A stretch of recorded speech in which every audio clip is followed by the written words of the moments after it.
All right, well, thank you for coming out and welcome to the launch of Portable Skill Debate.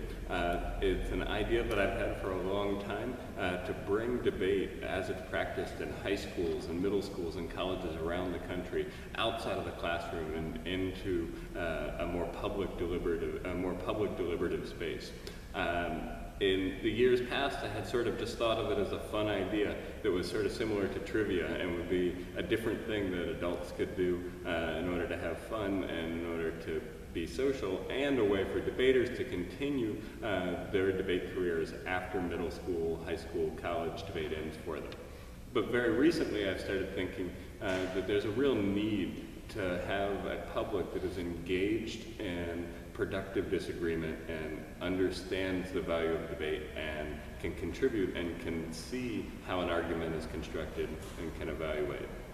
So tonight, I think what I'm going to do, or the program is going to be, is that we're going to go through just a brief introduction of who I am, how I came to launch Portable Skill, and then I'm going to introduce Dayvon Love, who's going to be speaking about his experience in Baltimore with debate and how it has informed his work as a leader, or as a leader of Leaders of a Beautiful Struggle, and as a very active member of the community organizing for meaningful change.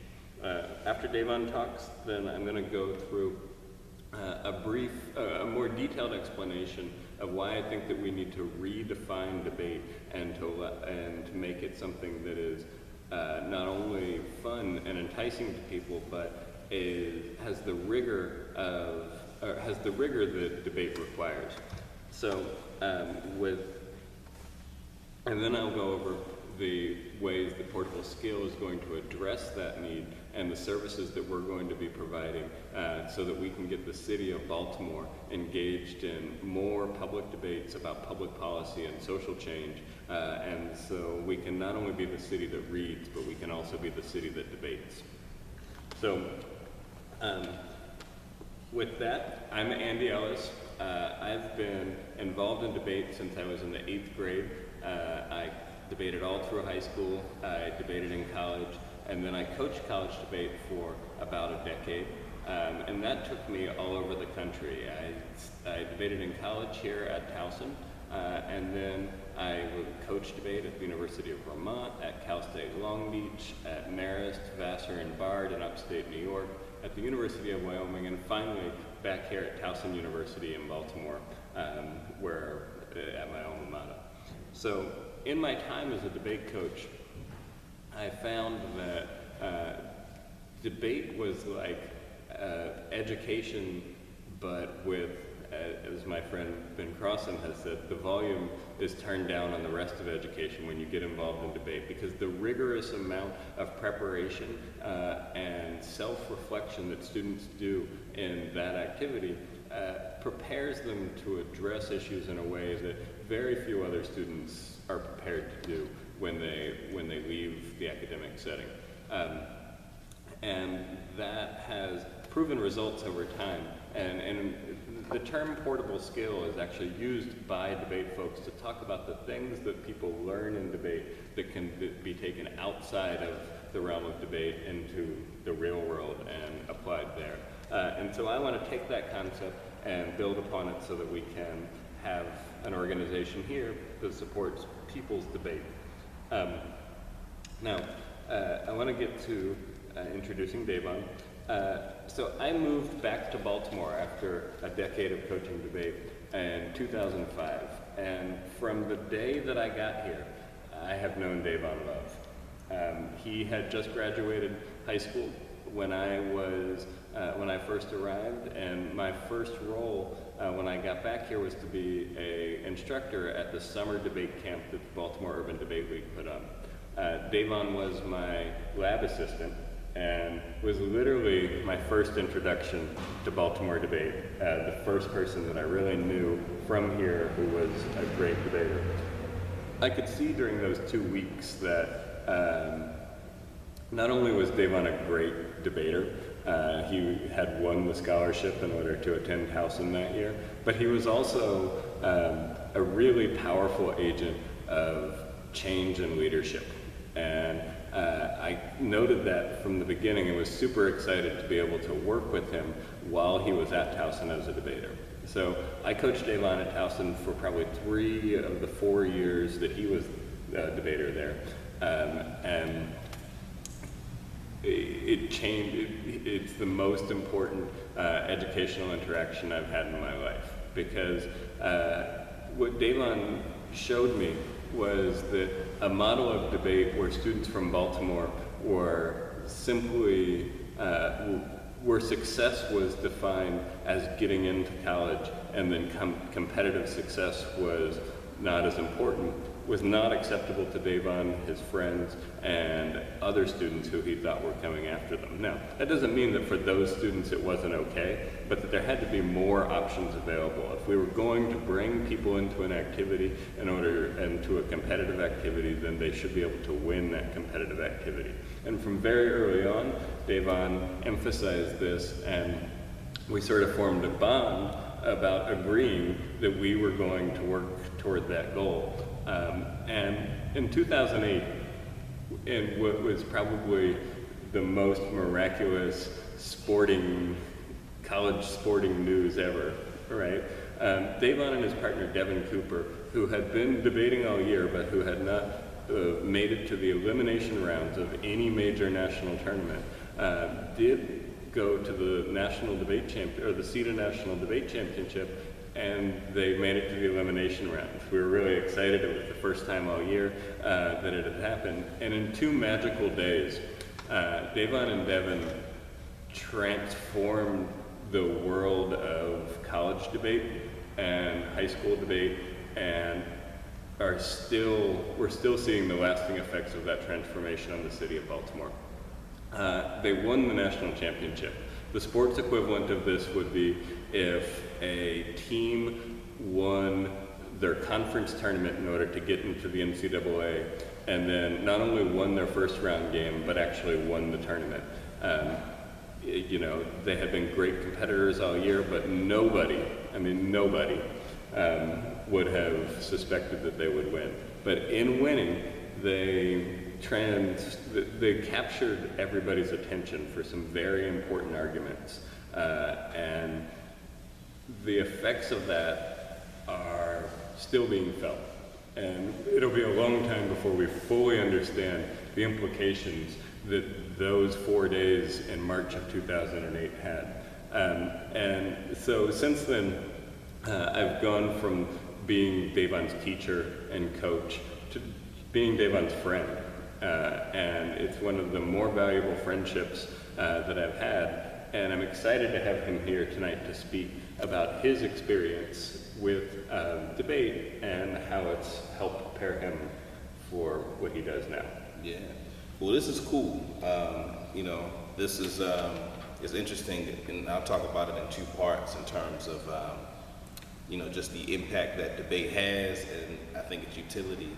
The first part is just the general notion of debate itself. One of the things that Andy and I were talking about, a few minutes ago, was the idea that there are a lot of people who just have a hard time just with the very notion of rigorous argumentation. Just the idea of going down a certain line of argumentation to have rigorous clash of ideas in order to get to a place of greater understanding. And one of the things that Andy actually said to me, I think it was my second year at debate in college. And one of the things that Andy had said, he said that he had never met someone that had consumed so much information in such a short amount of time. And I attributed that because debate gave me a framework to really consume a bunch of ideas and have them clash in a way that really brought the ideas to light. And so I think in that way, I think debate is really important in helping people just be able to sift through the ideas, especially in an era, in a time when I think the way that people cognitively consume information is vastly different than it's been, I would say, even in the past 15, 20 years. The way I've heard it described, that I think best explains it, we moved from a content mastery framework in terms of how we cognitively consume information, from an object manipulation framework. you know, in terms of just taking small snippets of information and piecing them together to produce a product, as opposed to like being able to sit down and like read a 300-page book and like master the concepts in it.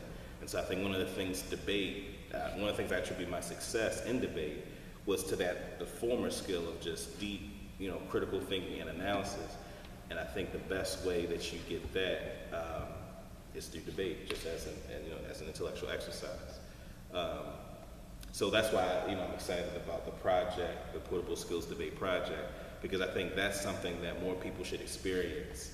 I think people think of debate as merely sounding good, using big words, but I think people should experience the rigorous thinking and refutation necessary to be successful for themselves, so they can kind of see the power and how it can bring ideas to life.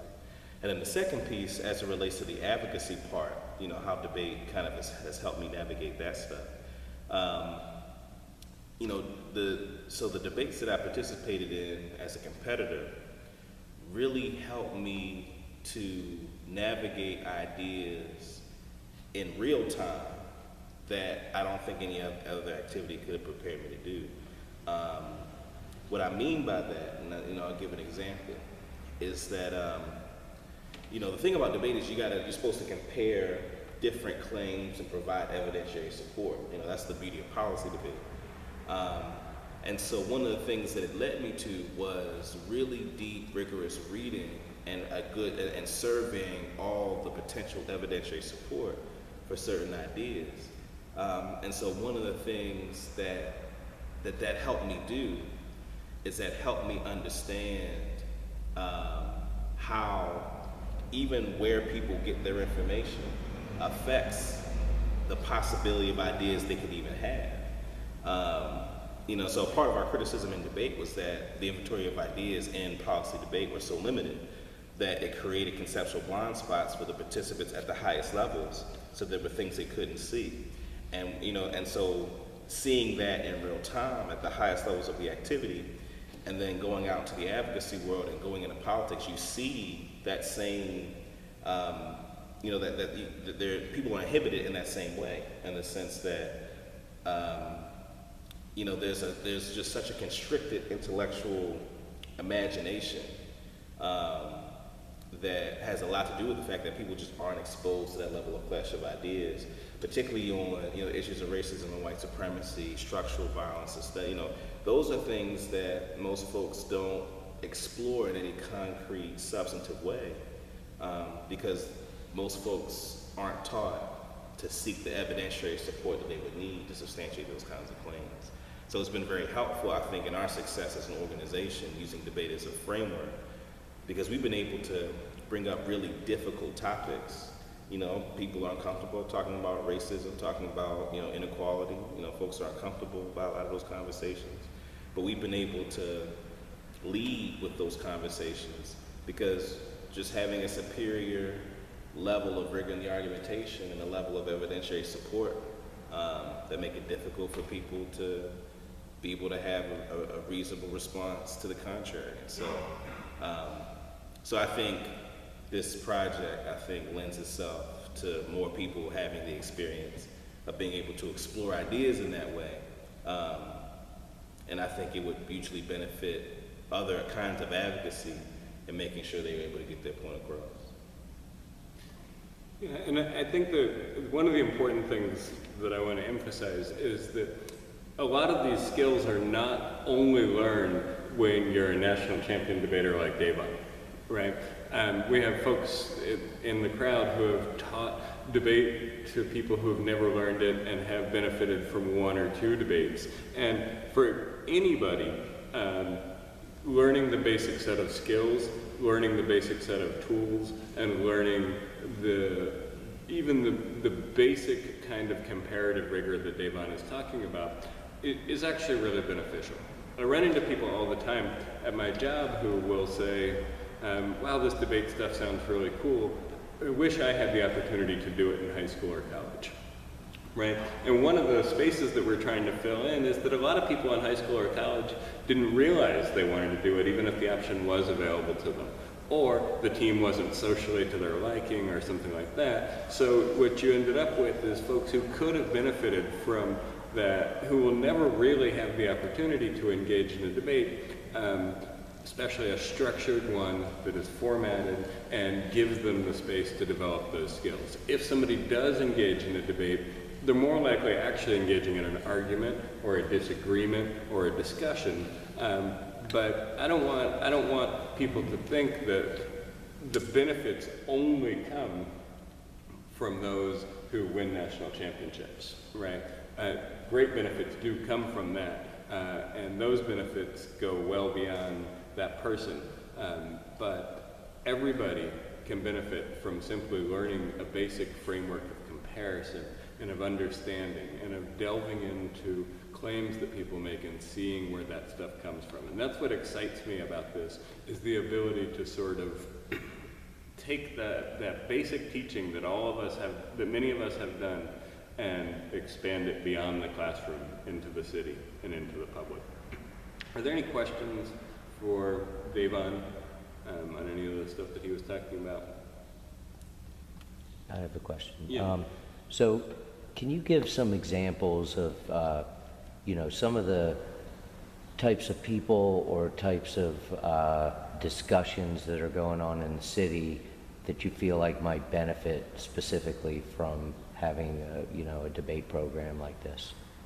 Absolutely. So one of the really difficult conversations to have in formal political circles in Baltimore is around police reform, particularly between law enforcement and folks that are doing advocacy on police reform. And I think one of the things that conversation would benefit hugely from was a format, a structure where people could compare the arguments. Because I think a lot of what we have is we have a lot of demagoguery and propaganda that is standing in for representing the ideas of each side. And so I think there's a tremendous amount of clarity that I think people would get if there was some structured way to have a conversation about police reform. Because people think police reform is about hating cops, or they think it's about, that the police need to, treat the community better, the community needs more trust. But I think there are deeper elements of that conversation that unless it's structured, it'll devolve into, those kind of rhetorical tropes instead of like the substance of what that conversation needs to be about. And that's, there are forces that intentionally undermine the ability to have that kind of structured conversation. But I think having a place and a format to do that, I think would go a long way. Can you explain that last part that you mentioned? What do you see as the forces that try and prevent this? How does that work? You think about, an institution like the FOP,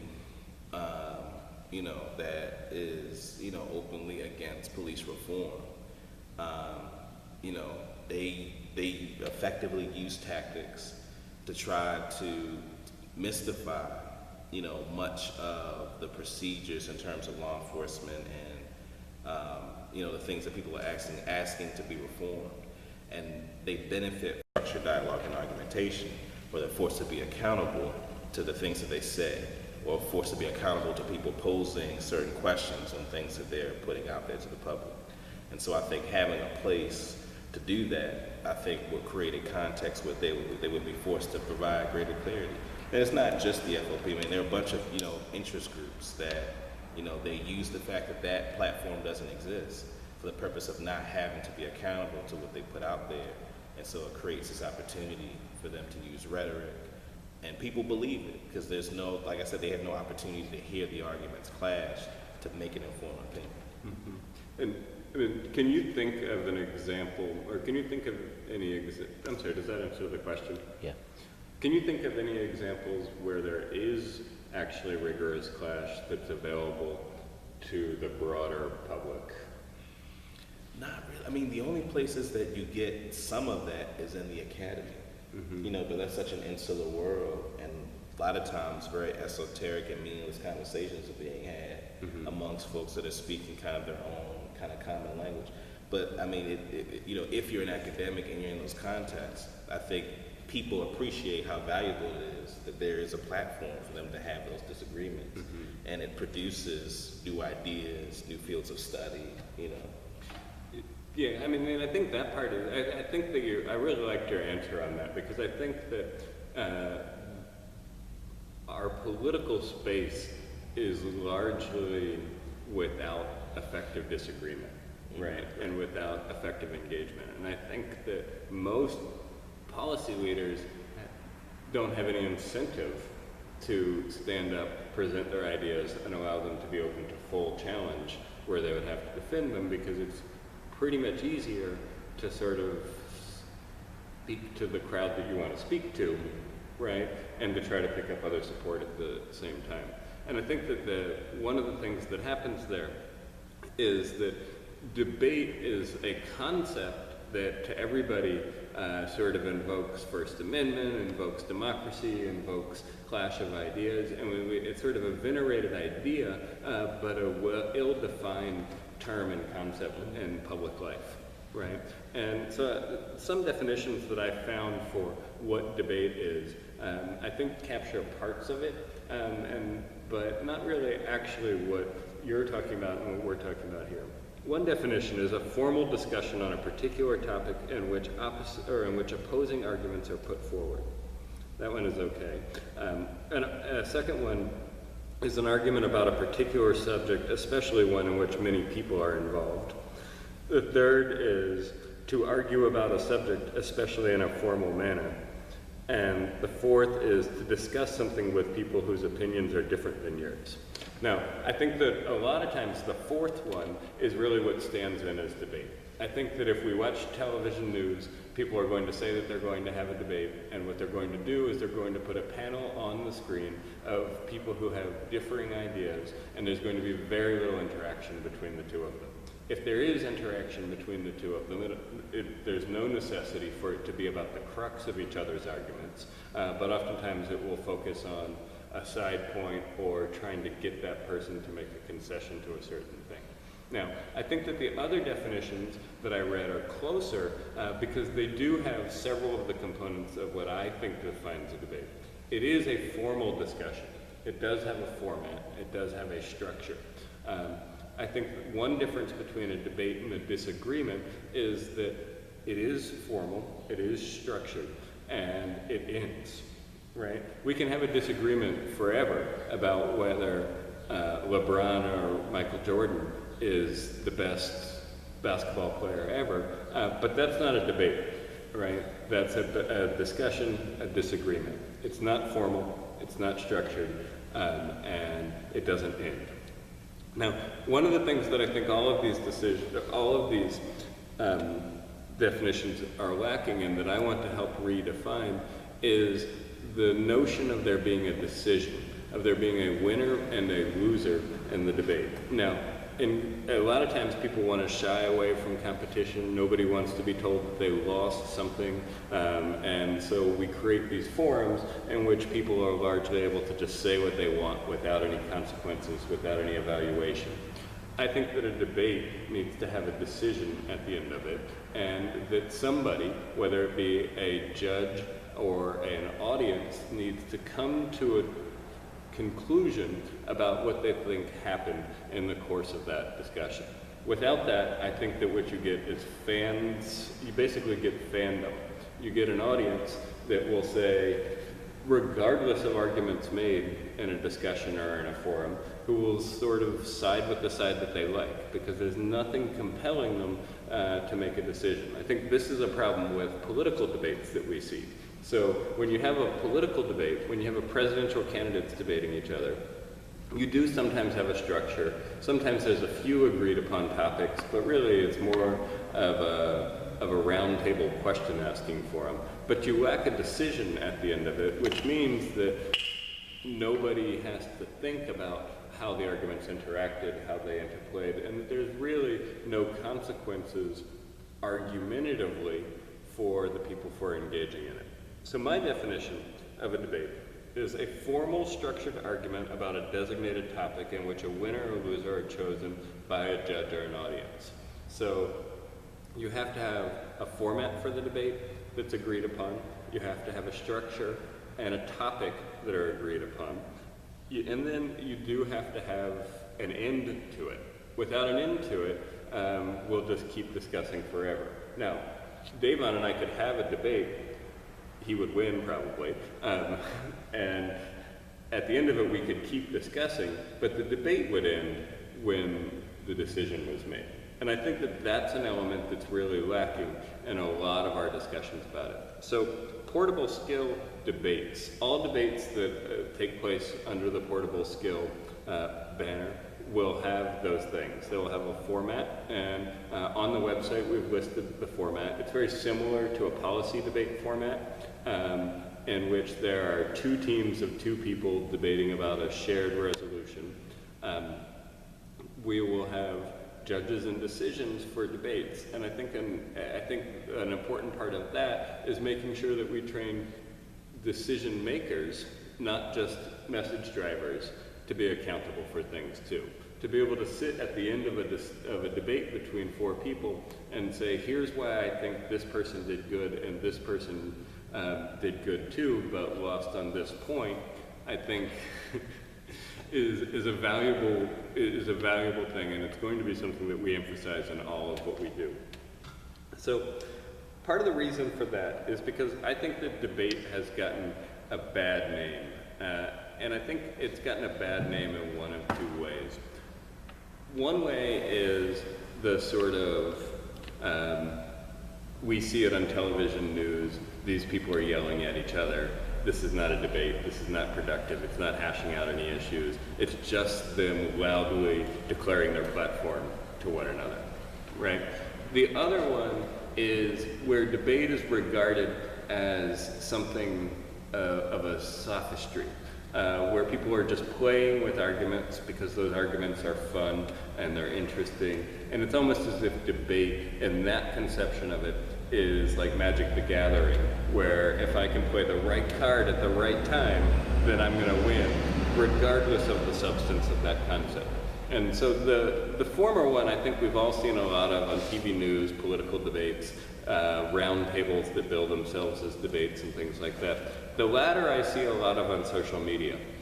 So in discussing things like Black Lives Matter and talking about it in the context of a debate, a lot of people will say things like, this is not debatable, we shouldn't be debating this. And while I agree with the premise that Black Lives Matter should not be a debatable concept, there's a whole bunch of territory that that concept covers that does require a rigorous and engaged debate right now. Because there are a lot of people who do not believe that certain arguments about police accountability are true and need to have a forum where where those ideas can clash and it can be productive, right? But I think what happens is that people think that debate is disposable, and that it means that you don't care about the thing that you're discussing and that you're just hopping on Black Lives Matter as a hashtag in order to have some fun, right? And I think that that notion of it is actually very interesting, because when Dayvon and Devin started their run to their success in college debate, that notion was largely the dominant notion of competitive debate at the time. Was that these are disposable arguments, the content doesn't matter, and the process is fun. So what we say is kind of irrelevant because it's not necessarily about learning about content of these things. It's more about the process of playing a game, right?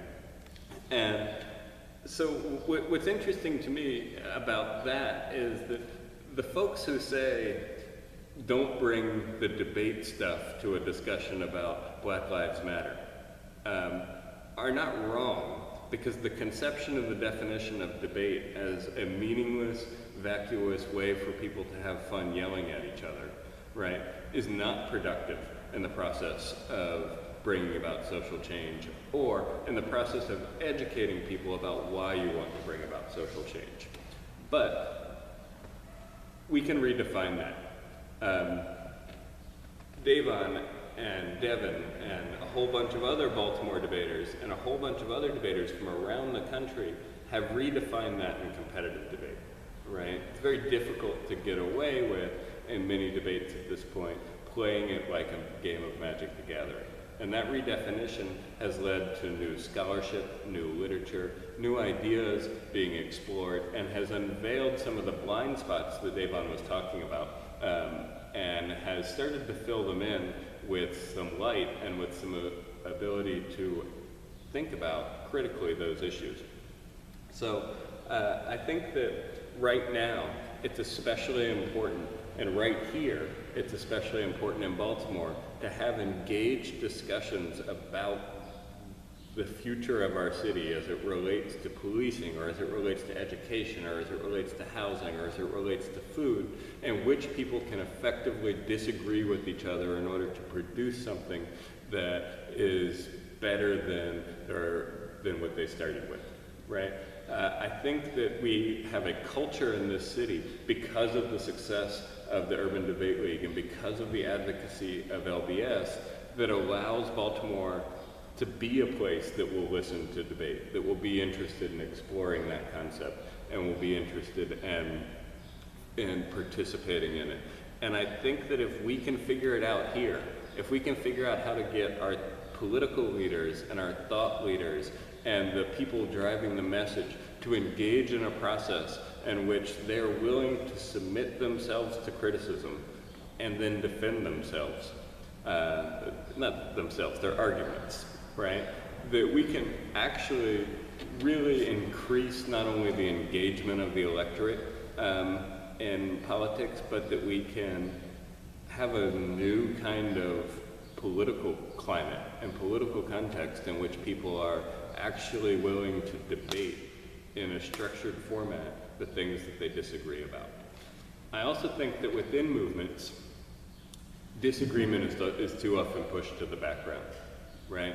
So in the example of arguing against the FOP, disagreement is pushed to the background in one way there because that's a clash of ideas across an ideological line. But within movements, I think that disagreement is looked upon as a thing that prevents us from getting toward the shared goal, right? And I think you'll hear a lot of times things like, I don't want to engage in a debate because that distracts from doing the work, right? Or that creates division and that creates divisiveness. But that doesn't make the fundamental disagreements between folks within a movement go away. If one person believes that policy is the best way to reform the police, another believes that protest is the best way to reform the police, that disagreement is fundamental. And while both may be an effective answer, both is not going to create the synthesis that actually foregrounding that disagreement will have. So a lot of times I'll go to talks and I'll go to forums or I'll watch discussions amongst people within movements, and I'll see one of two responses when a disagreement in public starts to emerge. Both of them illustrate some discomfort with the bare notion of disagreement. The first one is the sort of, oh my God, Neo and Morpheus are fighting, grab the popcorn, let's watch these folks go at each other on social media type of response. And that's cool, but at the same time it's not, because it's mostly not folks listening to in-depth arguments, it's mostly folks choosing sides amongst the person that they like better, and then endorsing that person's arguments regardless of the context of the argument. I think that's destructive for a few reasons. I think that leads us to a space where we don't have enough respect for the people who we like to agree that they might be wrong sometimes, right? Or have enough respect for the people who we like less to agree that they might be right sometimes. And I think that actually shows a way of understanding argument that considers it fighting, that considers it antagonistic, right? And says, boy, get your popcorn out because Dayvon and Andy are disagreeing on Twitter or something, right? That one wouldn't happen, but you know what I'm saying. And there's an anxiety and discomfort with the general notion of disagreement that's exhibited in that. The other one, the other response that I see a lot is sort of guys, why are we fighting? Can't we all just get along type of response. And in this response, the common goal is placed as a higher value than the disagreement. The common goal, whatever it is, the sort of, often unarticulated common goal, is placed as the foremost principle, and it's assumed that any argument would distract away from that. My contention is the opposite of that. My contention is that argument is the best way to get people who have diverse opinions and come from diverse places to get to the common goal, right? Now, that doesn't mean that argument, disagreement, and fighting outside of a formal structure gets there, and that's where the structure comes in. So if you have a good forum for folks to hash that question of protest or policy out, that is not social media, that is not back-talking, that is not just articles written with sort of a slight reference to the other one, you can actually understand what the similarities and disagreements are amongst that disagreement and get to a point where you may actually have more unity in getting to the common goal, or you may find that one side is actually right and that we should direct things there. But I say this all to say that our political culture in this city and in this nation at large is afraid of disagreement, is afraid of clash of ideas, and has anxiety about the self-critical nature of being involved in something where somebody may tell you that they think you're wrong, right? And it's not and thus offering a formal structure to do that is doing more than just being fun, is doing more than just helping to build community. It is an effort to sort of help build a better deliberative democracy here in our city and nationwide. So any questions about that?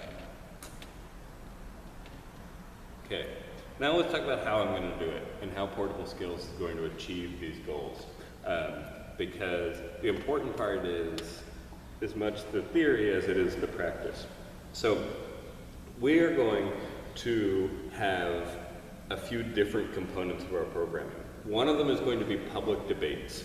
And for public debates, these are going to be audience-focused debates. They will use the format, they will use the topic, but the goal is to get folks who have disagreements with people they know to hash those out in a way that presents a sort of showcase of both the debaters and the important debates at the heart of a topic. The first one of these public debates will be July 9th. It will be in this space, and we're working on organizing participants right now. There will be more information about it, but it will be a debate about crime, policing, and violence in Baltimore as the general topic area, and we will work with the participants to choose a specific resolution that works for them. Now, one of the second elements of what we're planning to do is to create an online resource that documents the thought, research, and presentation of every one of these debates. So when we have this public debate on July 9th, the research that goes into that debate will be available online. The arguments that people make will be available online, and the video of the actual debate will be available online as well. The goal of that, beyond the judges, to be able to see the best literature, the best research, and the best arguments on these topics. It'll start small. We'll start with a few articles about police and violence in Baltimore, but it will grow over time to be a resource base for folks who may want to address that debate at a different time. A quick example of how this can work. When I started with the Baltimore Urban Debate League in 2005, we had a topic about blue light cameras. And we had gone and done a bunch of research. We put together a resource center on the website, and the students had great debates about whether the blue light cameras were good or bad. And I think that it was a wonderful topic. I think it worked really well. Several years later, even after I had stopped working there, I was getting contacted by people who were doing research about blue light cameras and found that we had the best curated set of resources that anybody had, right? We had put together 10, 20 links. We had a set of arguments on each side, and researchers, policymakers, and people who were just interested in it were contacting me sort of out of the blue saying, hey, you put this guide to blue lights together, can I use it for my research, for my article, etc. It's 10 years later, and technology has improved greatly. And the opportunity to take all of that knowledge that gets put into a debate, that gets put into it, and to make a resource for the public as they're trying to access other debates is another component of what we're going to do, and is a very exciting one to me. So the public debates are not for everybody at first. There's folks who are going to want to start debating, but aren't going to want to do it for a room full of people standing up on this stage on video and with the record of it. So the public debates are going to be for folks who want to do those type of debates and who feel like they have a platform that's good for that. The second major component of that programming is going to be an actual debate tournament, a public debate tournament. And one of the things that always surprised people about debate tournaments when I would tell them that I was a debate coach was that each debate round, each debate that people engage in, usually has 4 debaters and 1 judge in the room. There's not a lot of audience. And this format is a great way for people to get acclimated to testing the skills, to speaking in public, and to working through their arguments in what is a pretty safe space, right, in a lot of ways. So at the end of the summer, in August or September, we're going to host the first Baltimore Public Debate League tournament, and that will be 3 rounds of debate. It will be open to everybody of all skill levels, but we'll make sure that if it's your first time, you're not debating Dayvon at your first tournament, right? We're going to make sure that people have the right experience for them and that it's open. And for that, we will also use the crime, violence, and policing topic, and there will be more information about that coming out soon on the website. But this is the great opportunity for the folks who say, I wish I had had the opportunity to be on the debate team in high school, to come out and actually get the experience of what it would have been like to be on the debate team in high school. Now, we will contribute materials to the online resources for that, and we'll talk to participants and see if they want video of their debating, or if they want their particular arguments archived in the online resource there. For that one, it's much more open to the participants. We want everybody to be comfortable at the level that works for them. So that will come at the end of the summer. Now, we're going to have 3 seasons to the portable skill debate year. There's going to be a summer season that has a topic, there's going to be a fall season that has a unified topic, and there's going to be a spring season. And each of those will be different topics and different approaches. So if the public debate tournament doesn't work out for you this time, there will certainly be other opportunities in the future and on other topics. Okay. The next thing that we are going to be doing is formal and structured online debates. Some of these will take the form of text-based debates in a forum where a team will have a certain amount of words that they get to contribute on a topic. Others of them will be video-based through a YouTube type of platform where folks can record their speech, watch their opponent's speech, and respond back to it. Now, for the online debates, it may not be limited to Baltimore. There may be folks who want to join the online debates who are in other places, or who have a connection to Baltimore but aren't here anymore. And so I'm excited for those to come, because I think that really takes advantage of the technology that we have available to us in order to bring the same experience to folks who may not be able to make it out on a Saturday, or may not be here at the time. Okay. The next thing that we're going to do is debate classes and workshops.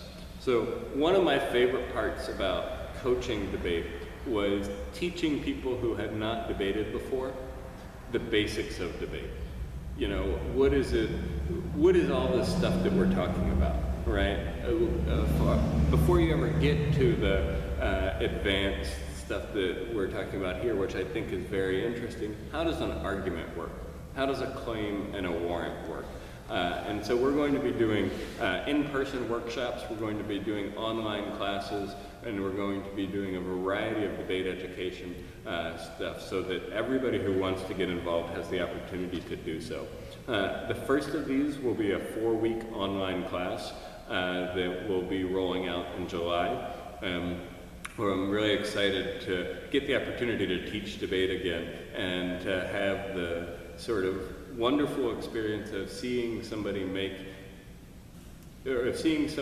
seeing it click for somebody when they learn how argument works and things like that. Now, this isn't to say that people don't know what an argument is and don't know that, but that formal education in this practice will make people much better at this practice.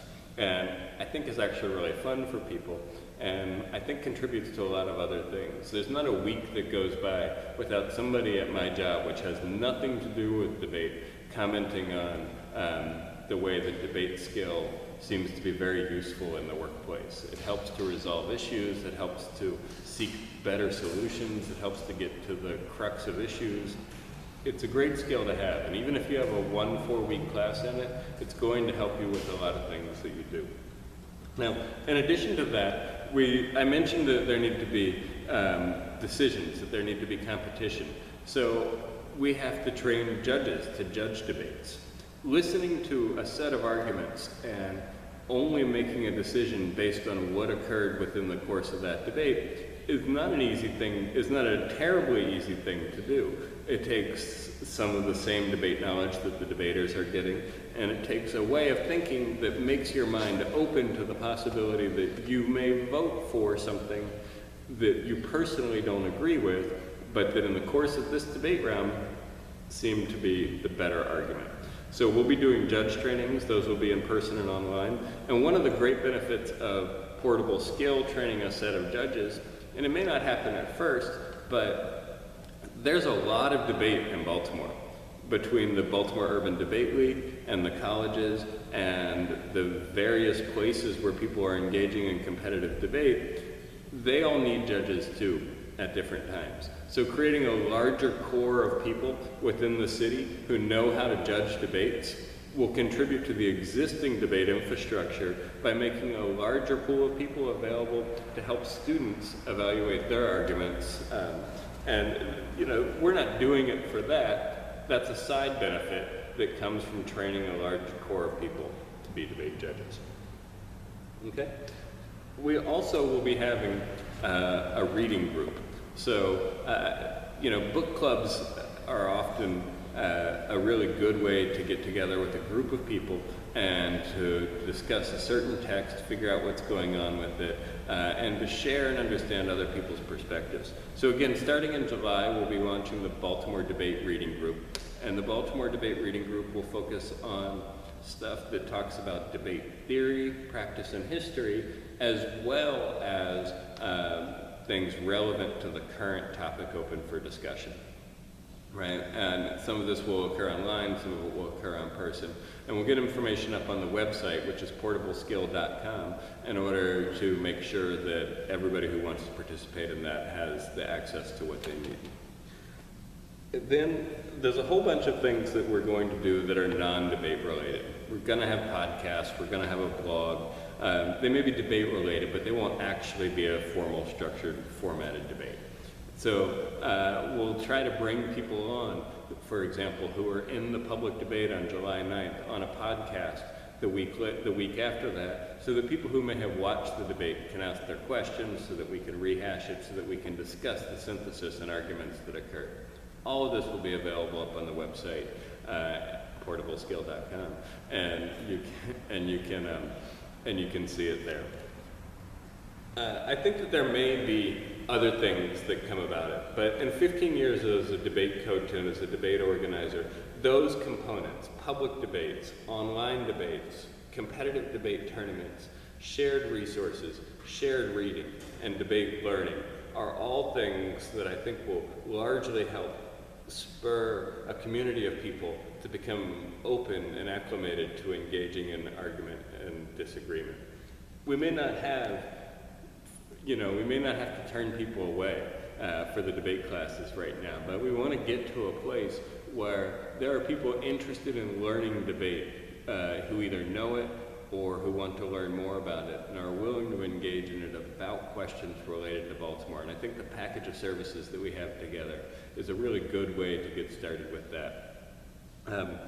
And so, you know, I'm super excited to get this off the ground because it's been an idea that I've had for years, and it's got to start somewhere. But the number of people who I talk to who say, "Ooh, yeah, I would be interested in learning how to debate," or "I wish I had done that in high school," grows every day, every week. And I think that we have a package of services together which can really help to begin to make that a possibility for people here in Baltimore, beyond, or in Baltimore, online, and beyond. So that's what Portable Skill is. That's what we're going to do. We're going to bring debate to Baltimore.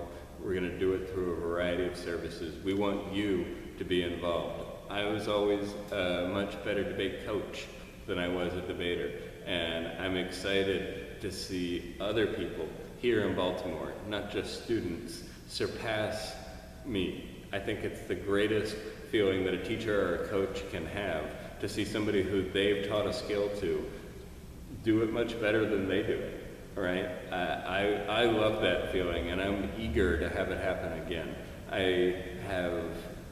I loved my time as a debate coach, and now I want to be a debate coach for Baltimore, not just for one school or for one team, but I want to be your debate coach, and I'm excited to get to launch this in order to do that.